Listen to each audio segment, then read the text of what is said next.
नमस्कार, आप देख रहे हैं विलेजर्स विचार। सपा के राष्ट्रीय अध्यक्ष पहुंचे हरदोई। सपा के एमएलसी राजपाल कश्यप की पिता की 13वीं में अखिलेश यादव पहुंचे हरदोई।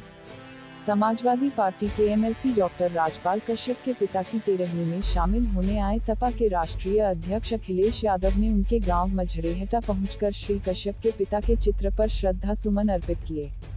इस मौके पर पत्रकारों द्वारा पूछे गए प्रश्न में उन्होंने कहा कि आज आम जनमानस डीजल, पेट्रोल, जरूरत के सामान, बिजली बिल, रसोई गैस आदि की महंगाई की मार झेल रहा है।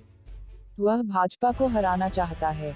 उन्होंने कहा कि बीजेपी से अच्छा झूठ बोलना कोई भी नहीं जानता है। उनके द्वारा जनता से किए गए वादे एक भी नहीं पूरे किए गए हैं। उन्होंने कहा किसान, व्यापारी सभी दुखी हैं। सपा अध्यक्ष अखिलेश यादव ने कहा कि सरकार उन सभी साधनों को बेच रही है जिनसे सरकार को फायदा होता था। उन्होंने कहा कि भाजपा सरकार हिटलर शाही कर रही है। जहां तक सरकार का सवाल है,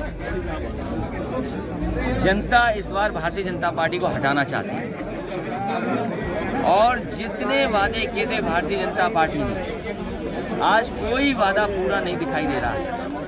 सरकार के 4.5 साल पूरे हो चुके हैं। किसान दुखी है, उसकी आय दोगुनी नहीं हुई, नौजवान की रोजगार नौकरी छिन गई, व्यापारी बर्बाद हो गया जीएसटी, नोटबंदी और कोविड की वजह से। जो व्यवस्थाएं सरकार को करनी चाहिए थी जनता के लिए, गरीबों के लिए, वो नहीं की।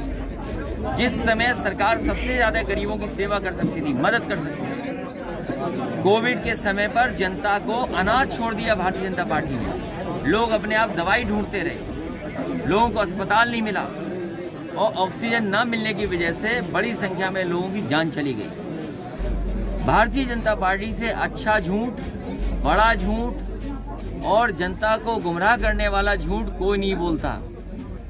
भारतीय जनता पार्टी ने आम लोगों को धोखा दिया है। किसान की आय दोगुनी की बात कह करके किसानों के ऊपर महंगाई कर दी है। आज डीजल, पेट्रोल, जरूरत का सामान और बिजली बिल इतना है कि किसान आगे नहीं बढ़ सकता। जिन संस्थाओं से बड़े पैमाने पर रोजगार मिल जाता था, नौजवानों को नौकरी मिल जाती थी, वो सभी सार्वजनिक संस्थान बेच रही है सरकार। कोई कारखाना बेच देगा सरकार के? सरकारी कारखाने बेचे जा रहे हैं, सरकार की बड़ी बड़ी कंपनियां बेची जा रही हैं और उद्योगपतियों के हाथ में बेची जा रही है, मामूली पैसे में बेची जा रही है। तो जो सरकार कंपनी बेच दे, जो सरकार अपने संसाधनों को खत्म कर दे, वो कभी भी गरीबों की सरकार नहीं हो सकती। और इधर लोगों ने देखा है कि किस तरीके से उद्योगपतियों को आगे बढ़ाने के लिए काम कर रही सरकार। और जिस समय सरकारी कंपनियां खत्म हो जाएंगी तो ये मान लेना आरक्षण भी खत्म हो जाएगा। नौकरी रोजगार तो खत्म होंगे ही होंगे, लेकिन जो संविधान हमें हक और सम्मान और अधिकार देता है वो भी खत्म करेगी सरकार। इसलिए जनता ने मन बनाया कि भारतीय जनता पार्टी का इस बार सफाया होगा।